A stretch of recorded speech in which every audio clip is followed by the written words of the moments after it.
अस्सलाम वालेकुम क्लास। ये हमारी फ़िज़िक्स की क्लास है। इसमें हम फर्स्ट चैप्टर है इंट्रोडक्शन पढ़ेंगे कि फ़िज़िक्स क्या होती है। ठीक है, इस चैप्टर में बेसिकली हम ये देख सकेंगे कि फ़िज़िक्स क्या है, उसकी ब्रांचेस क्या हैं, एरर्स क्या होते हैं और साइंटिस्ट की कॉन्ट्रीब्यूशंस देखेंगे फ़िज़िक्स के हवाले से। ठीक है, अब हमने हमेशा सुना है कि फ़िज़िक्स एक बोरिंग सब्जेक्ट होता है, लेकिन इसमें यह है कि आप जितना इंटरेस्ट लेंगे उतना ही अच्छा आपको ये सब्जेक्ट लगेगा। ठीक है, इसमें सबसे पहला टॉपिक है हमारा कि फ़िज़िक्स क्या होती है। सबसे पहले हमें पता होना चाहिए कि फ़िज़िक्स है क्या, ये वर्ड कहाँ से आया। फ़िज़िक्स वर्ड जो है ये ग्रीक लैंग्वेज का एक वर्ड है, फ़िज़िकोस, जिसके मीनिंग होते हैं नेचुरल, कुदरती होना। अब ये ब्रांच होती है डील कर रही होती है मैटर और एनर्जी के साथ। मैटर और एनर्जी के साथ ये ब्रांच डील करेगी। इसमें हम टोटली यही पढ़ेंगे, मैटर क्या है, एनर्जी क्या है, डिफरेंट लॉज पढ़ते हैं फ़िज़िक्स के हवाले से। इसकी बहुत सारी ब्रांचेज़ हैं, लेकिन हम कुछ ही डिस्कस कर सकेंगे जो कि हमारे सिलेबस में है। सबसे पहली ब्रांच जो है आपकी वो है मैकेनिक्स। मैकेनिक्स क्या है? मैकेनिक्स डील करती है किसी भी ऑब्जेक्ट के मोशन के साथ, किसी भी फोर्स के रेफरेंस के साथ और फोर्स के रेफरेंस के बगैर। तो अब इसमें क्या है, इसकी एग्जांपल क्या होगी? ऐसा है कि एक पर्सन है, उसके पास एक बॉल है। अगर वो बॉल को किक करना चाह रहे हैं तो बॉल इस वक्त आपके पास ऑब्जेक्ट है, और अगर आप किक करें, किक करने में जो फोर्स लग रही है वो फोर्स है, तो वो बताएगी कि आपका ऑब्जेक्ट जो है वो कैसे मूव हुआ। तो उसमें बताएगी कि भाई क्या फोर्स लगी, कैसे लगी। तो ये सारी चीज़ें जो डील होती हैं ये मैकेनिक्स में डील होंगी। सेकंड ब्रांच है इलेक्ट्रिसिटी। जैसे कि नाम से ही शो है कि ये डील कर रही होती है जो इफ़ेक्ट होते हैं इलेक्ट्रिकल चार्जेस से रिलेटेड। इलेक्ट्रिकल चार्जेस को जो है हम इलेक्ट्रिसिटी में पढ़ेंगे, स्टडी करेंगे।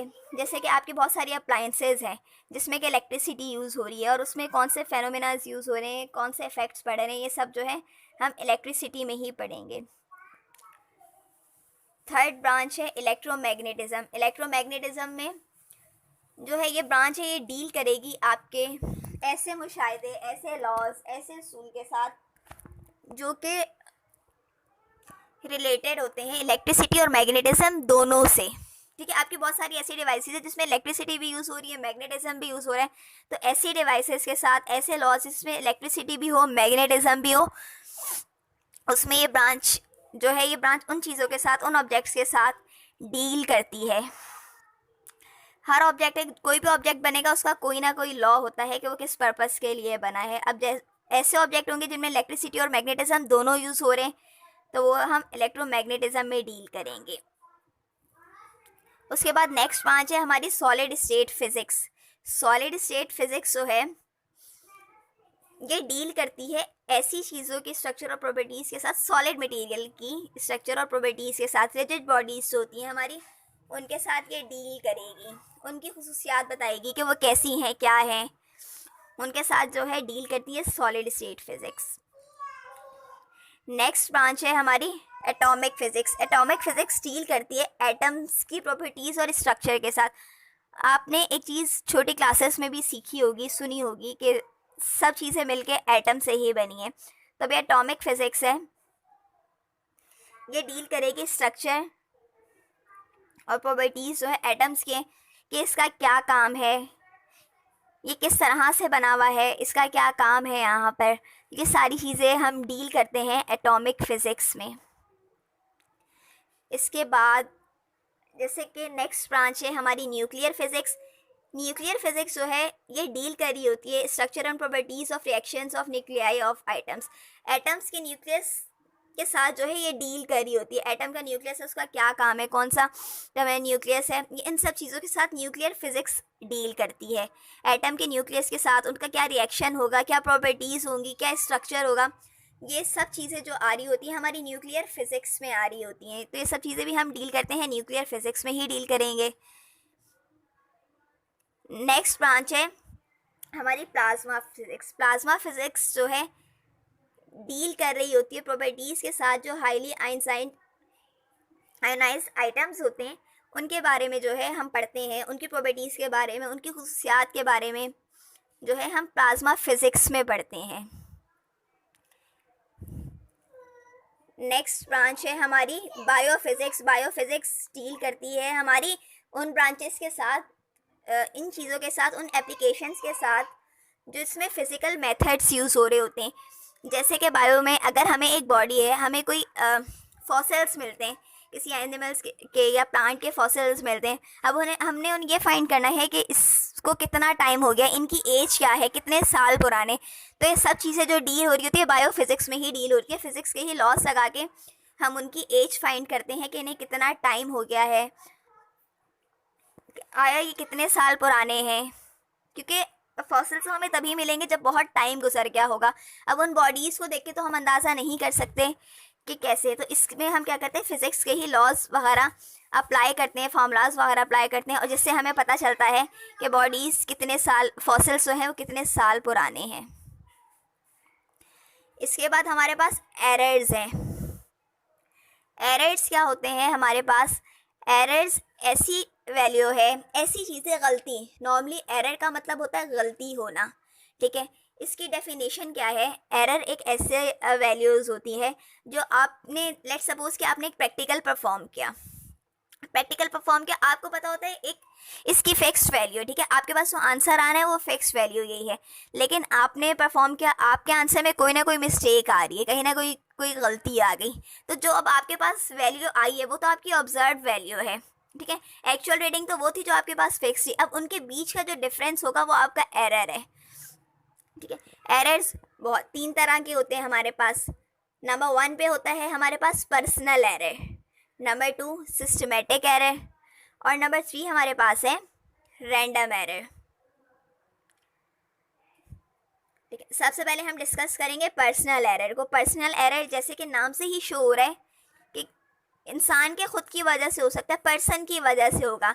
ये किस वजह से होगा कि जो प्रैक्टिकल परफॉर्म कर रहा है उसके पास इतनी स्किल्स ही नहीं है कि वो प्रैक्टिकल परफॉर्म कर सके, या ऑब्ज़र्व कर रहा है, उसको ऑब्ज़र्व करना ही नहीं आ रहा कि प्रैक्टिकल ऑब्ज़र्व होगा कैसे, उसको तरीका नहीं आ रहा, उसको पता नहीं है ऑपरेटर्स को कैसे चलाते हैं, या उससे सही हो नहीं रहा, उसको पता ही नहीं है उसने करना क्या है, ठीक है। तो ये हमारा हो जाएगा पर्सनल एरर कि पर्सन को चलाना ही नहीं है, ना ऑपरेटर्स यूज़ करना आया, ना ही उसको मेथड पता था कि उसने करना क्या है। अगर उसमें कोई एरर आएगा तो ये कहलाएगा पर्सनल एरर। नंबर 2 हमारे पास होता है सिस्टमेटिक एरर। सिस्टमेटिक एरर तभी आएगा हमारे पास जबकि हमारे सिस्टम में एरर होगा। जैसे कि हम कोई डिवाइसेस यूज़ करें, हम वोल्टेज फाइंड करें, करंट फाइंड करें, रेजिस्टेंस फाइंड करें, हम कुछ भी फाइंड करें, हमारा जो है सिस्टम ही सही नहीं चल रहा, ठीक है। हमें अगर एक प्रैक्टिकल है, हमें एक प्रैक्टिकल में रेजिस्टर्स लगाने थे, रेजिस्टर्स हमें लगाने थे 5 ओम के, हमने लगा दिए 3 ओम के। तो इसका मतलब अब जो आंसर आएगा हमारे सिस्टम का एरर था। हमारे सिस्टम का एरर ऐसे था कि हमें लगाना 5 ओम का रेजिस्टर था, हमने लगा 3 ओम का दिया, तो हमारा आंसर गलत हो जाएगा। या कभी ऐसा होता है हमने वायरिंग करनी है, ठीक है, हमने वायर्स जोड़नी है, हमने वायर्स ही गलत लगा दिए, या हमारा ऑपरेटर सही नहीं चल रहा, बाय डिफ़ॉल्ट ही ख़राब था। तो ये सारे एरर्स जो डिस्कस होंगे ये सिस्टमेटिक एरर में डिस्कस होंगे। उसके बाद लास्ट हमारा आता है रैंडम एरर। रैंडम एरर जो है हमारे आसपास की कंडीशंस की वजह से होगा, जैसे कि टेम्परेचर, एटमॉस्फेयर, वोल्टेज। हमें एक सिस्टम को चलाने के लिए अगर 240 वोल्ट चाहिए, ठीक है, वोल्टेज चाहिए। अब हमारे पास हमने जैसे ही वोल्ट मीटर लगाया, हम उससे ले रहे हैं, हम मेजर करें, उसमें 220 वोल्ट आ रहा है। तो ये क्या है, ये वोल्टेज की कमी की वजह से आ रहा होगा हमारे पास एरर, ठीक है। टेम्परेचर है, हमें प्रैक्टिकल्स परफॉर्म करने होते हैं जिसमें बहुत सारों में टेम्परेचर देखना होता है, ठीक है। टेम्परेचर लेट सपोज हमें उसके लिए चाहिए 37 ही चाहिए। हम उस टाइम रूम का टेम्परेचर करें, एसी चला हुआ है या कुछ भी है, तो हमारा टेम्परेचर रूम का जो है वो कम हो गया होगा, 25 है, 30 है, कुछ ऐसा आ रहा है। तो इसलिए हमारे प्रैक्टिकल में एरर आएंगे। अब हम पढ़ेंगे मुख्तलिफ साइंटिस्ट के कॉन्ट्रीब्यूशंस, जिनमें के 5 हैं। सबसे पहला है इब्नुल हैशम, सेकंड नंबर पे है याकूब किंटी, उसके बाद है अल बैरूनी, डॉक्टर अब्दुल सलाम, डॉक्टर अब्दुल कदीर खान। सबसे पहले हम पढ़ेंगे इब्नुल हैशम को। ये बसरा में पैदा हुए, ये स्कॉलर माने जाते थे अपने टाइम के, फ़िज़िक्स के, मैथमेटिक्स के, इंजीनियरिंग के, मेडिसिन के, एस्ट्रोनॉमी के। इन्होंने बहुत सारी बुक्स लिखी, बहुत सारे सब्जेक्ट्स पे। इनकी जो बुक है ऑप्टिक्स पे है, किताबुल मनाज़िर।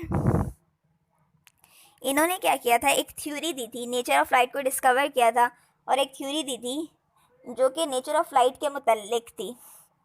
इसके बाद इन्होंने बताया था कि लाइट कैसे काम करती है। उन्होंने बताया था अगर हमारी आंखें किसी भी ऑब्जेक्ट को देखना चाहेंगी तो सबसे पहले जो है लाइट हमारी आंखों में एंटर होगी, उसके बाद दोबारा एमिट होगी रेस की फॉर्म में हमारी आंखों से। उसके बाद वो जो रेस हमारी आंखों से आई से एमिट हुई हैं, निकली हैं, वो उस ऑब्जेक्ट पे जाएंगी जिस ऑब्जेक्ट को हम देखना चाह रहे हैं। फिर वो ऑब्जेक्ट ऐसा होगा, वो विजिबल होगा और हम उसको देख सकेंगे। उसके बाद जो है ऑब्जेक्ट हमें दिखेगा, ठीक है। उसके बाद उन्होंने बताया था जब उस ऑब्जेक्ट पे जाएंगे उस ऑब्जेक्ट के साथ टकराकर वापस आएंगी हमारी आंखों में, रिफ्लेक्ट बैक करेंगे और हमारी आंखों में वापस आएंगी, जिसके बाद जो है हम उस ऑब्जेक्ट को देख सकेंगे।